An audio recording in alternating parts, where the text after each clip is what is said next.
Next ये question पढ़ो ध्यान से, क्या लिखा हुआ है, alpha beta is the circum centre of triangle. Circum centre of triangle क्या होता है, साइड्स का परपेंडिकुलर बाइसेक्टर का intersection point of the triangle form with the line 4x + 3y = 69 and 4y - 3x = 17। मेरे ख्याल से क्लियरली हमें दोनों लाइन परपेंडिकुलर दिख रही है ना, फर्स्ट और सेकंड लाइन क्या दिख रही है, परपेंडिकुलर। इसका स्लोप क्या आ रहा है, इसका स्लोप आ रहा है -4/3 और इसका स्लोप आ रहा है 3/4, परपेंडिकुलर लाइन है। और कोई भी राइट एंगल ट्रायंगल अगर है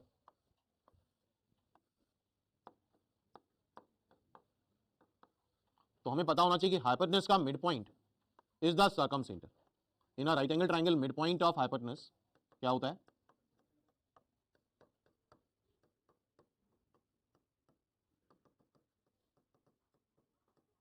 तो जैसा हमें क्लियरली दिख रहा है यहां पे कि राइट एंगल ट्रायंगल है, तो इस चीज का हम यूज करेंगे। यहां पे मान लेते हैं L1 है, ये L2 है, क्योंकि मैं अल्फा बीटा निकालना है तभी आ पाएगा, और ये L3 है। L1 और L2 परपेंडिकुलर है,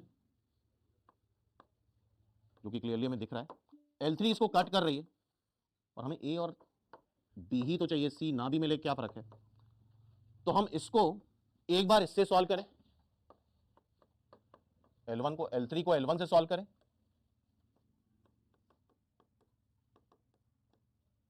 और L3 को L2 से सॉल्व करें।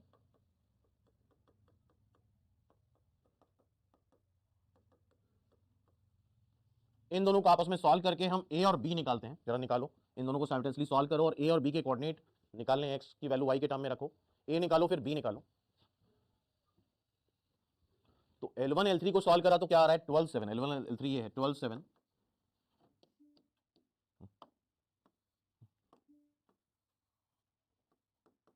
एंड L2 L3 को सॉल्व करा क्या आ रहा है, 5 8। तो हमें पता है, क्या पता है हमें कि हाइपोटेनस का mid point is the circum centre. तो निकाल लेते हैं मिड पॉइंट, 12 + 5 / 2, 8 + 7 15/2। तो ये हो गया अल्फा और ये हो गया बीटा, सिंपल।